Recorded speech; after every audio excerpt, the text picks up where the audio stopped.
há exatos 165 dias desde o início de mais um ano de guerra, e o Departamento de Estado dos Estados Unidos acaba de aprovar a venda de equipamentos técnicos e de treinamento para 16 aeronaves ucranianas, além de sistemas de suporte avançados, no valor de impressionantes 3 bilhões e 10 milhões e meio de dólares. Não se trata de rumores ou especulações, mas de um comunicado oficial publicado em seu site. Isso deixa claro que sim, a administração Trump tem seus méritos, ainda que não sejam medidas definitivas, representam um passo concreto na direção certa. Segundo análises da inteligência citadas pelo canal Ciência e Segurança, os objetivos de Putin parecem estar mudando mais uma vez. De acordo com essas fontes, o líder russo estaria cada vez mais preocupado com a situação interna do país, sob pressão crescente das elites.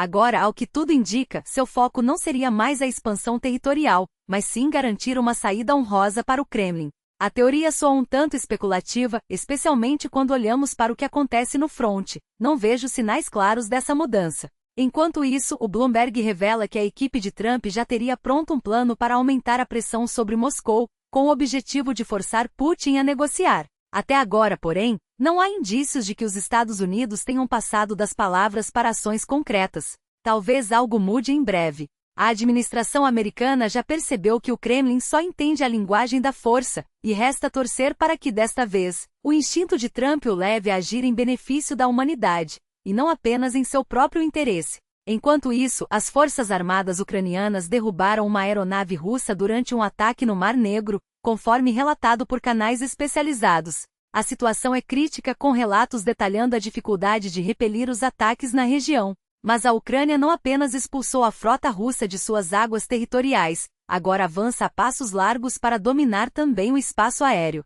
E é sobre esses e outros desdobramentos que falamos nas últimas atualizações. Se você quer ajudar a disseminar essas informações, seu apoio faz toda a diferença. Um like, um comentário ou, melhor ainda, uma assinatura no canal são gestos simples, mas fundamentais. No YouTube, as inscrições feitas durante ou logo após assistir ao vídeo têm um peso enorme para o alcance do conteúdo. Então, se ainda não o fez, clique no botão de assinar.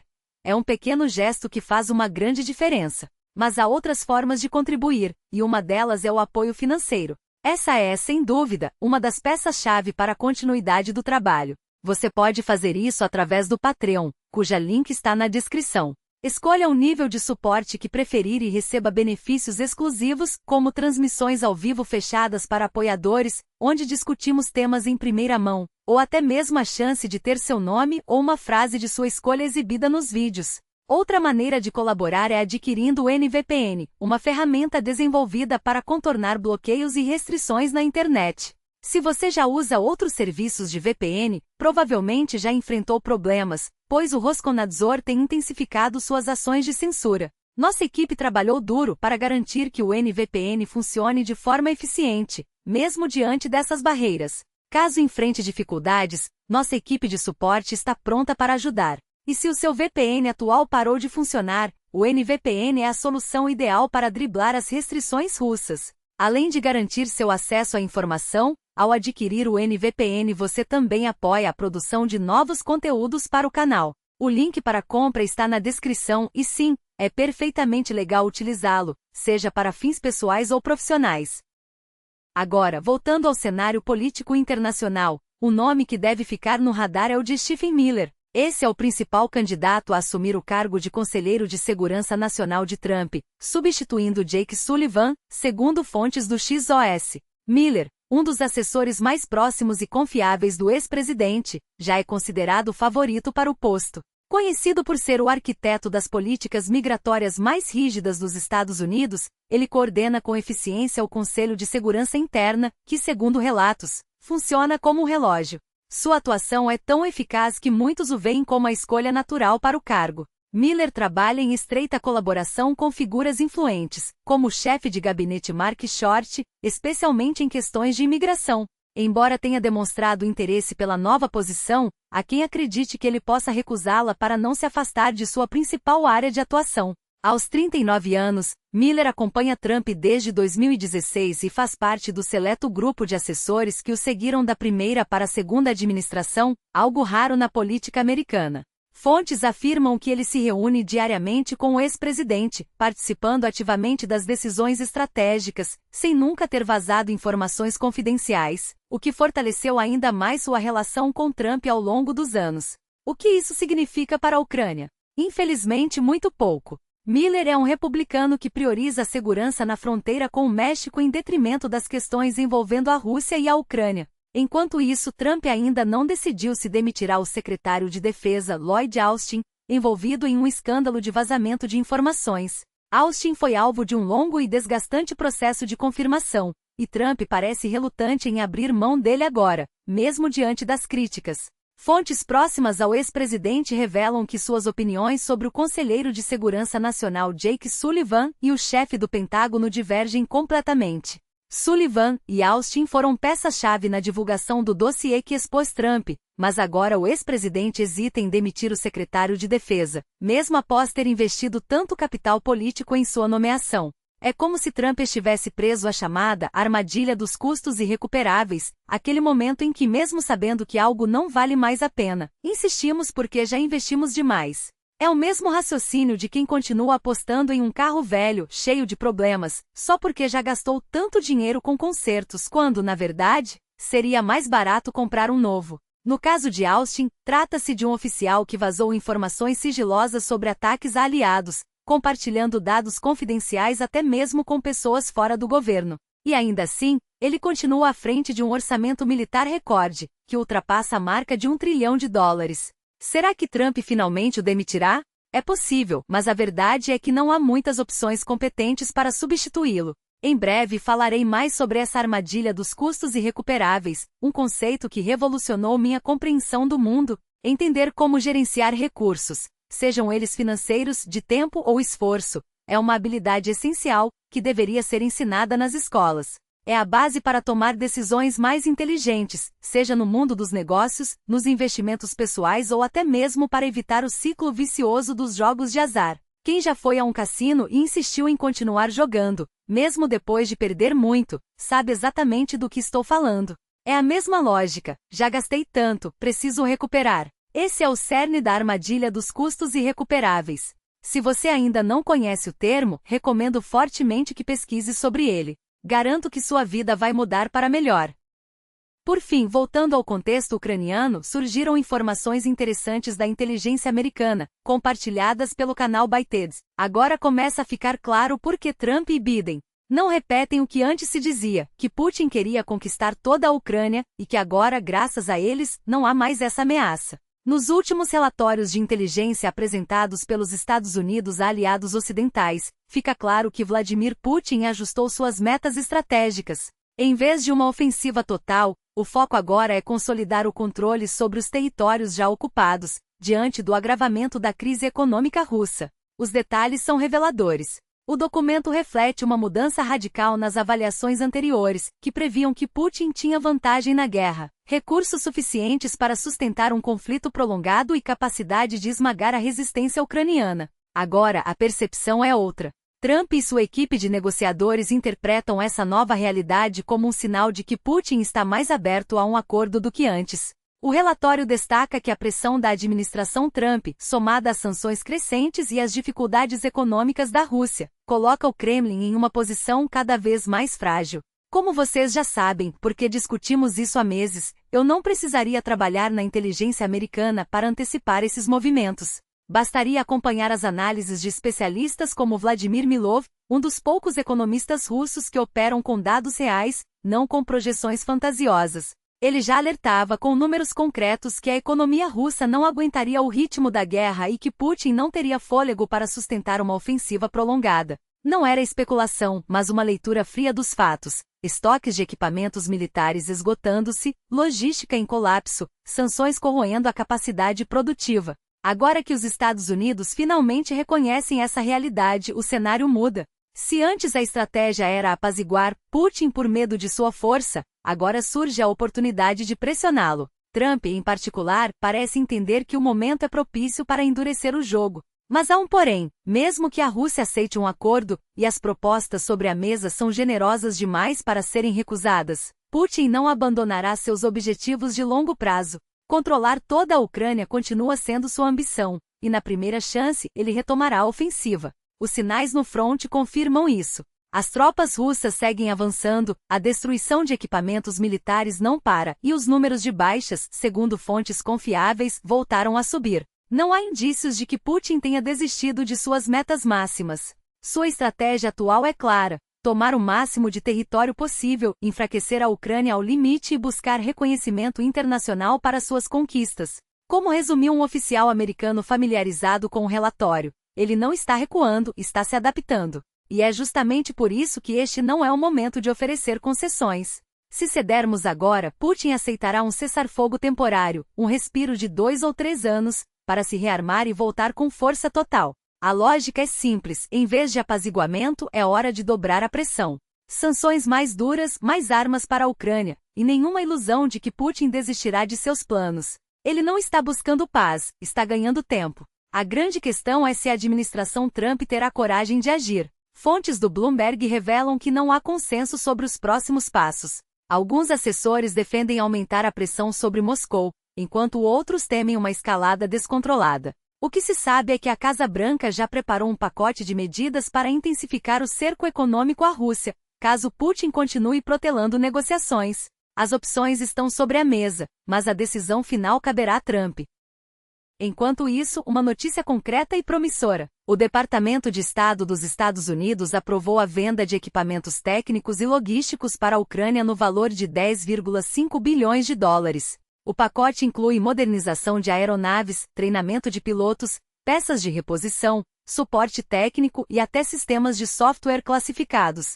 É um investimento que vai muito além de simples manutenção, sinaliza um compromisso real com a capacidade de defesa ucraniana. O documento oficial é claro: essa iniciativa reforça a segurança de um parceiro estratégico, a Ucrânia, que é uma força de estabilidade política e progresso econômico na Europa. Não é exagero dizer que, se implementado em sua totalidade, esse apoio pode mudar o rumo da guerra. E pela primeira vez em muito tempo, a realidade superou minhas expectativas pessimistas. Não é comum admitir que errei para melhor, mas é um alívio ver que, neste caso, a ação americana foi mais assertiva do que eu previa.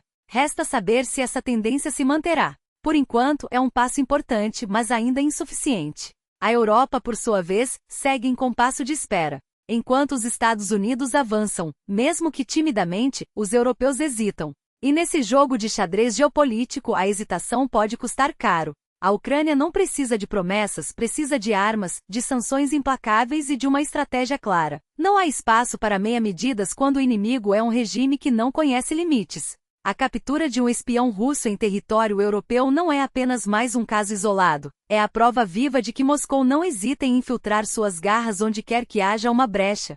Este homem, um cidadão georgiano de 59 anos, não era um mero espectador, agia como os olhos e ouvidos do Kremlin, monitorando cada movimento de cargas militares destinadas à Ucrânia. Durante meses fotografou, registrou e repassou informações sensíveis a seus superiores, movido não por ideologia, mas por uma oferta financeira, a mais suja das moedas de troca. E o mais alarmante? Ele não estava sozinho. Sua rede de recrutamento, provavelmente composta por outros agentes com laços étnicos semelhantes, mostra que a Rússia opera como uma máquina de espionagem, explorando vulnerabilidades onde as encontra. Mas a espionagem é apenas uma das frentes dessa guerra híbrida. Enquanto a Alemanha dá um passo decisivo ao classificar a Alternativa para a Alemanha, AfD, como uma organização extremista, permitindo que suas agências de inteligência monitorem a partido com métodos antes restritos, a Europa ainda titubeia em agir com a firmeza necessária. A AfD, que flerta abertamente com discursos de ódio,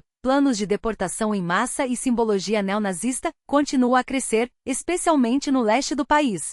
Seus líderes como Bjorn Höcke já foram multados por usar slogans proibidos, mas isso não os deteve. Pelo contrário, nas últimas eleições, a AfD se consolidou como a segunda força política em várias regiões, atrás apenas da CDU-CSU, que hoje lidera as pesquisas com 26% das intenções de voto. A decisão do Escritório Federal para a Proteção da Constituição, BFV, não é um ataque à democracia como alega a AfD, mas um mecanismo de defesa contra aqueles que querem destruí-la por dentro. Enquanto na Rússia qualquer oposição é esmagada sem direito à contestação, na Alemanha a AfD ainda pode recorrer judicialmente. participar de eleições e espalhar sua retórica tóxica, mas agora sob vigilância. E isso é crucial, porque o partido não é apenas uma ameaça doméstica, há indícios claros de que recebe influência e financiamento de Moscou, servindo como um cavalo de Troia para minar o apoio europeu à Ucrânia. Aqui está a verdade nua e crua, enquanto a Europa debate se a AfD é extremista ou não, enquanto discute se deve ou não aumentar o envio de armas para Kiev, a Rússia avança. Cada dia de hesitação é um dia a mais em que soldados ucranianos morrem, cidades são arrasadas e a soberania de um país é pisoteada. Não há espaço para relativismos. Não há tempo para debates intermináveis sobre equilíbrios geopolíticos ou riscos de escalada. A única escalada que importa é a da resistência ucraniana, e ela só será possível com munição, drones, sistemas de defesa aérea e, acima de tudo, com a determinação de quem entende que esta guerra não é apenas da Ucrânia, mas de toda a Europa.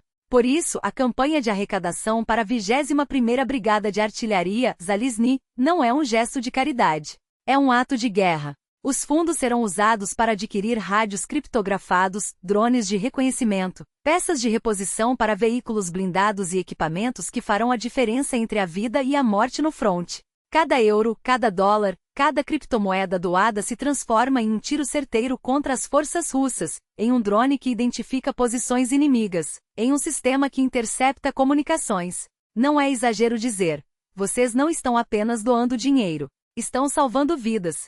E para aqueles que ainda estão na Rússia e se perguntam se vale a pena arriscar a liberdade, ou até a vida, para apoiar um regime que já demonstrou não ter limites, a escolha é simples.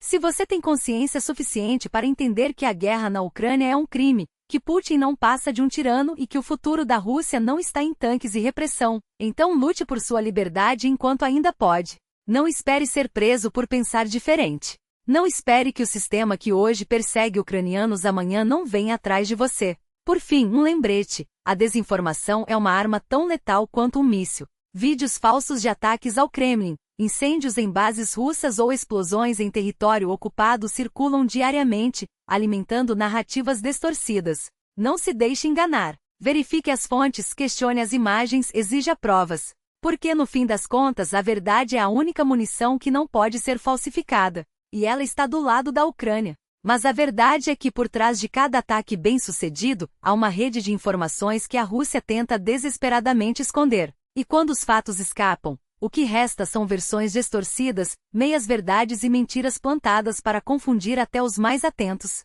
Veja o caso da base aérea de Kacha na Crimeia ocupada. Imagens de satélite confirmam incêndios a poucos quilômetros do local, onde estão estacionados aviões de transporte An-26, helicópteros Ka-27 e outros equipamentos críticos da frota do Mar Negro. Moradores relatam explosões perto de vinícolas e instalações industriais, mas as autoridades russas insistem em negar qualquer dano a alvos militares. Por quê? Porque admitir a verdade seria reconhecer que a Ucrânia não apenas atinge seus objetivos, mas faz isso com precisão cirúrgica, mesmo sob fogo de sistemas de defesa aérea. E não para por aí.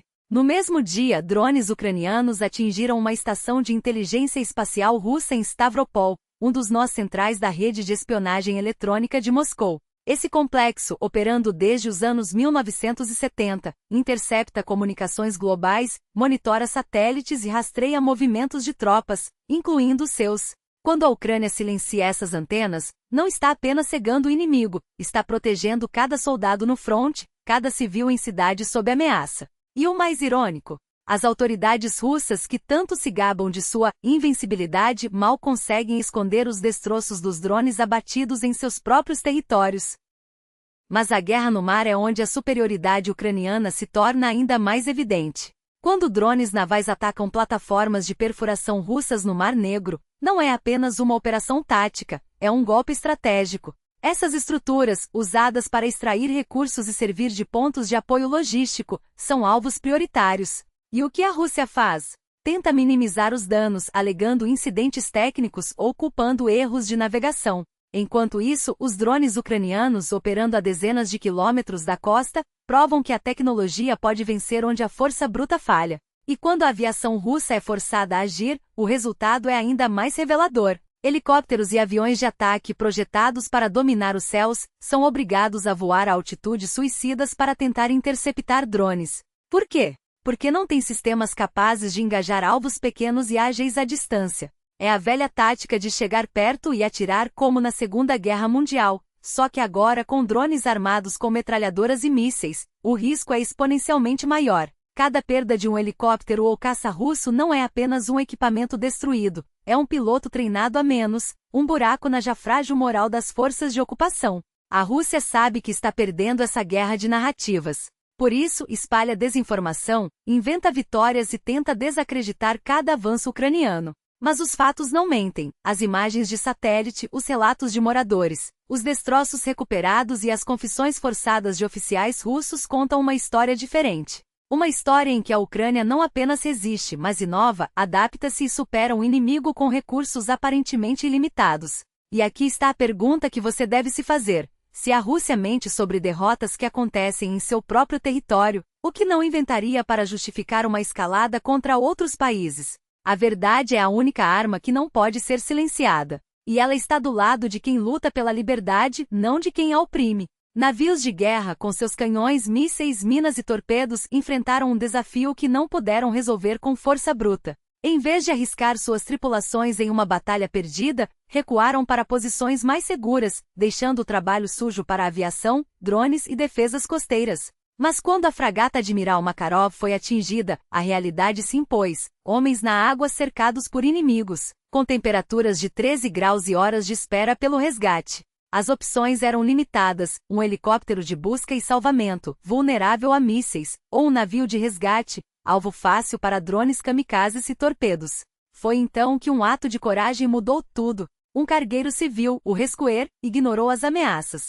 Sem se intimidar com os navios de guerra russos, drones, metralhadoras ou torpedos, avançou em meio ao caos e resgatou os marinheiros. Todo o processo foi monitorado por drones ucranianos, mas por razões desconhecidas, o navio mercante não foi atacado. Com 5 embarcações russas patrulhando a área, o verdadeiro herói daquele dia foi a tripulação do cargueiro, merecedora, no mínimo, de uma condecoração. O que isso revela? Que apesar da propaganda, a Ucrânia não ataca alvos civis, mesmo quando esses alvos salvam vidas de militares. A distinção entre o que é legítimo e o que não é nunca foi tão clara. Enquanto isso, em Zaporíjia, equipes de resgate concluíram o trabalho após um ataque com drones Shahed. Dos 29 feridos, 3 foram retirados dos escombros, e a informação inicial sobre uma morte não se confirmou. A vítima, felizmente, recuperou a consciência. Os detalhes sobre os demais afetados ainda são apurados.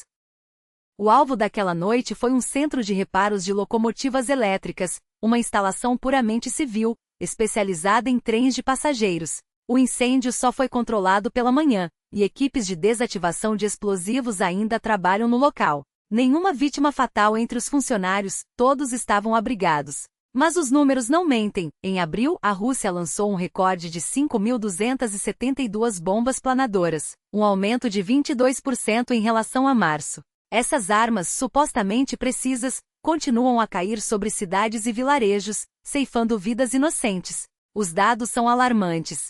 Desde o início das negociações de paz em fevereiro, a violência contra civis só aumentou. Nos primeiros 3 meses do ano, 2.016 pessoas foram mortas ou feridas, quase 20% a mais que no mesmo período de 2023 e 600 a mais que no início de 2022. Nos primeiros 24 dias de abril, 1.848 civis foram vítimas de ataques, um salto de 46% em relação ao ano passado. A escalada coincide com as conversas diplomáticas. Nos 30 dias após o telefonema de Biden a Putin, a Rússia lançou 4.144 mísseis e drones contra a Ucrânia, mais que o dobro do registrado nos 30 dias anteriores. A tática mudou. Em vez de ataques dispersos, agora há bombardeios intensivos e concentrados em alvos específicos, esgotando as defesas ucranianas e multiplicando as vítimas. Como observou o analista Alexei Melnik, do Centro Razumkov, essa estratégia maximiza a destruição e o sofrimento. Não é novidade. Em guerras, o aumento da violência durante negociações costuma ser uma tentativa de ganhar vantagem antes de um cessar-fogo. Mas isso não significa que o diálogo esteja condenado. Enquanto isso, na fronteira russa, a realidade desmente a narrativa de controle absoluto. Vídeos divulgados por soldados do 22º Batalhão de Operações Especiais mostram que a Ucrânia não apenas resiste, mas avança. Em regiões como Kursk, as forças russas oferecem apenas resistência pontual, e autoridades locais admitem a presença ucraniana em território ocupado. Mas a propaganda não para. Vladimir Romanov, um propagandista, chegou a ironizar a situação, questionando como a região poderia estar libertada, se o presidente não foi informado. A resposta é simples, porque a verdade não precisa de permissão para existir. E enquanto Moscou adia a reconstrução de infraestruturas destruídas, prometendo pontes e estradas apenas para 2030, a Ucrânia segue lutando. Não por território, mas por algo maior, o direito de existir sem medo, de escolher seu futuro sem ameaças. Cada ataque, cada mentira, cada tentativa de distorcer os fatos só reforça uma coisa: a resistência ucraniana não é apenas militar, é moral. E essa é uma batalha que nenhum míssil pode vencer. Enquanto isso, nos escombros da região de Kursk, um documento vazado revela o cinismo do planejamento russo, promessas de reconstrução para 2030, como se o tempo pudesse esperar. Mas o tempo não espera. As famílias desabrigadas cujas casas foram reduzidas a pó, não têm sequer a garantia de indenizações, porque uma comissão especial precisa avaliar os danos. Mas essa comissão não vai. O Ministério da Defesa russo a proibiu. Então as pessoas ficam presas em um limbo, sem teto, sem recursos, sem perspectiva. E as casas que resistiram tornam-se inabitáveis, condenadas pela falta de eletricidade, gás, hospitais funcionais. Para onde voltar? Pergunta um morador, ecoando o desespero de milhares. A resposta é clara: para lugar nenhum. No fronte de Pokrovsk, a realidade é ainda mais brutal. A ocupação russa de Taraziva não foi um acidente, mas uma estratégia calculada. 2 companhias de infantaria, reforçadas por blindados, se entrincheiraram ali, transformando a vila em um ponto de apoio para novas ofensivas. Tentativas de avançar em direção a Maliniva e Nova Pavliva foram repelidas com perdas pesadas para o inimigo, algumas unidades inteiras se renderam. Mas a ameaça persiste. Em Molodesk, os combates continuam, com os russos tentando cercar posições ucranianas. Como se a guerra pudesse ser vencida apenas pela obstinação de quem não tem nada a perder. A situação é volátil, mas uma coisa é certa: cada metro conquistado pelo invasor é pago com sangue, e cada metro defendido pela Ucrânia é uma prova de que a resistência não se mede apenas em território, mas em vontade. Mais ao sul, no eixo de Torets, a pressão russa se intensifica. As forças de Moscou avançam em direção a Sucabalka, buscando contornar as defesas ucranianas e ameaçar Konstantinivka. A lógica é simples: estrangular as linhas de suprimento, isolar as cidades, forçar a rendição pelo cansaço. Mas a Ucrânia não se cansa. No setor de Liman, drones ucranianos documentaram o fracasso de mais uma ofensiva russa. Uma unidade mecanizada, apoiada por blindados, tentou cruzar o rio Zerebetes, mas foi dizimada em minutos. Os sobreviventes recuaram, deixando para trás veículos destruídos e corpos abandonados. A mensagem é clara: não há tática que funcione contra quem conhece o terreno e luta por algo maior do que ordens de um general distante. E falando em generais, as contradições do comando russo revelam uma verdade incômoda: a incompetência é uma arma de guerra. Fontes militares citam um padrão curioso: quando um general russo é eliminado, seu substituto costuma ser pior. Não é por acaso. A hierarquia militar russa se alimenta de lealdade cega, não de competência.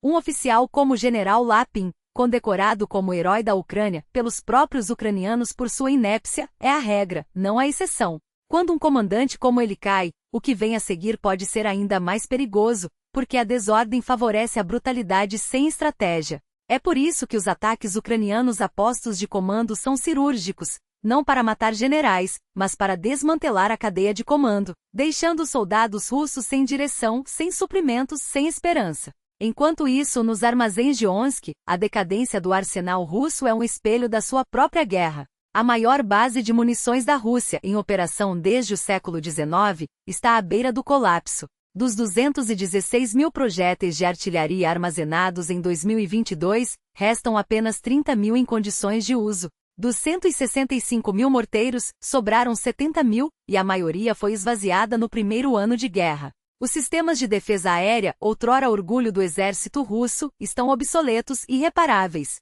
Analistas independentes confirmam: a Rússia está queimando suas últimas reservas, recorrendo a equipamentos da era soviética, improvisando soluções que não resistem ao teste do campo de batalha. E mesmo assim, insiste em avançar, como se a quantidade pudesse compensar a qualidade. Nas trincheiras, a realidade é ainda mais sombria. Um soldado russo, servindo no 186º Regimento de Reserva, descreveu um sistema podre até o núcleo, comandantes que sacrificam seus próprios homens para encobrir fracassos, execuções sumárias disfarçadas de mortes em combate, oficiais que usam seus subordinados como bucha de canhão. Eles querem me matar, confessou, porque sabem que eu sei. Histórias como essa não são exceções, são a norma. A Rússia não está apenas perdendo uma guerra, está corroendo sua própria estrutura militar, substituindo disciplina por medo, estratégia por desespero. E cada soldado que morre, cada tanque que explode, cada munição gasta é mais um prego no caixão de um império que se recusa a admitir que já está morto. A Ucrânia, por sua vez, não luta apenas contra um exército. Luta contra o tempo, contra a indiferença, contra a ilusão de que a paz pode ser comprada com concessões. Cada vila reconquistada, cada drone que intercepta um míssil, cada civil que resiste em sua casa é uma resposta à pergunta que o mundo insiste em fazer. Vale a pena? A resposta está nos olhos de quem se recusa a se ajoelhar. Não é uma guerra por fronteiras. É uma guerra pela alma de uma nação. E essa é uma batalha que nenhuma bomba, nenhum general, nenhum documento vazado pode vencer. Eis a realidade nua e crua, uma máquina de guerra que devora seus próprios filhos. Não são apenas números em relatórios secretos, não são estatísticas distantes que alguém, em algum gabinete climatizado, decide ignorar. São corpos quebrados, sonhos enterrados, famílias que recebem caixões lacrados enquanto os generais brincam de estratégia em mapas que não sangram. Cada soldado enviado ao fronte sem tratamento, cada ordem que ignora um atestado médico, cada granada lançada contra os próprios companheiros é um testemunho silencioso de um sistema que deixou de servir à pátria para servir apenas a si mesmo. Eles chamam isso de fortalecimento da vertical de comando. Mas o que realmente se ergueu foi um muro de impunidade, onde os superiores se tornam intocáveis e os subordinados descartáveis. Um comandante que pode revogar um diagnóstico médico com um aceno de mão não está liderando homens, está administrando uma linha de produção de cadáveres. Quando um médico sob pressão carimba, apto para combate, em um soldado com ferimentos que o impediriam até de andar, não há mais hierarquia. Há apenas cumplicidade. E quando um oficial tranca 3 de seus homens em um container e joga uma granada para dar uma lição, não é disciplina que está sendo imposta. É terror. A cada ameaça com armas de fogo para forçar a assinatura de contratos, a cada foto de corpos mutilados exibida como motivação, a cada jovem que é coagido a trocar o uniforme de recruta pelo de mercenário, a mensagem é clara: na Rússia, a guerra não começa no fronte. Ela começa no momento em que você veste a farda, e não termina nem com a morte. Porque mesmo os mortos são usados. Seja como propaganda, seja como estatística a ser escondida. Quantos oficiais sumiram em incidentes isolados? Quantos batalhões inteiros foram dizimados sem que Moscou sequer piscasse? Os números oficiais mentem, mas os túmulos não. E os sobreviventes, aqueles que voltam com cicatrizes que não são apenas físicas, carregam consigo a verdade que o Kremlin tenta abafar. Essa não é uma guerra por território. É uma guerra contra o próprio povo. Até mesmo as celebrações são uma farsa. Enquanto mães choram filhos desaparecidos, enquanto hospitais militares transbordam de feridos que ninguém registra, enquanto os generais contabilizam baixas como se fossem perdas em um jogo de xadrez, a propaganda transforma a derrota em espetáculo. Tortas decoradas com símbolos de vitória, concursos de confeitaria que glorificam a guerra, postagens em redes sociais que transformam o horror em algo patriótico. É assim que se lava o sangue das mãos, com açúcar e fita adesiva. Mas a verdade não se adoça. Ela fede a pólvora, a medo, a traição. E o mais cruel é que não há escapatória. Não para quem já está dentro do sistema. Não para quem foi enganado, ameaçado, forçado a assinar um papel que o condena. Não para quem descobriu tarde demais que na Rússia, a única saída da guerra é através dela. Seja como herói, ou como cadáver. Porque no fim, até mesmo a justiça é uma ilusão. Os processos contra comandantes sádicos são arquivados. Os responsáveis por torturas e assassinatos seguem impunes. E os poucos que ousam falar, que tentam expor a podridão, são silenciados. Seja por uma bala, seja por um acordo forçado, seja pelo simples esquecimento. A pergunta não é se você será o próximo. É quando. E o que farão com você depois que não for mais útil. A estética da guerra não é feita de heróis em bronze ou discursos inflamados. É feita de migalhas de pão moldadas em forma de tanques, de crianças forçadas a mastigar a memória dos avós enquanto burocratas de sorriso falso garantem que não é bem assim. Porque, no fundo, sabem que a diferença entre um bolo comemorativo e um insulto é apenas o gosto amargo que fica na boca depois. O mesmo que sentem os netos daqueles que morreram de verdade, não em papel de arroz, mas em valas comuns ou sob o peso das botas de quem hoje vende patriotismo em pacotes de biscoito. E se acham que a manipulação termina na mesa de jantar, estão enganados.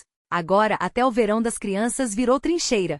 Enquanto o sol queima as ruas, elas são empurradas para acampamentos patrióticos, onde o dever de casa é substituído por doutrinação disfarçada de jogo. Não importa se o nome é bonito ou se o prefeito assina embaixo com pompa, o objetivo é o mesmo: transformar a inocência em obediência, o questionamento em aplauso. E quando alguém ousa perguntar por quê, a resposta já está pronta: porque é para o bem de todos.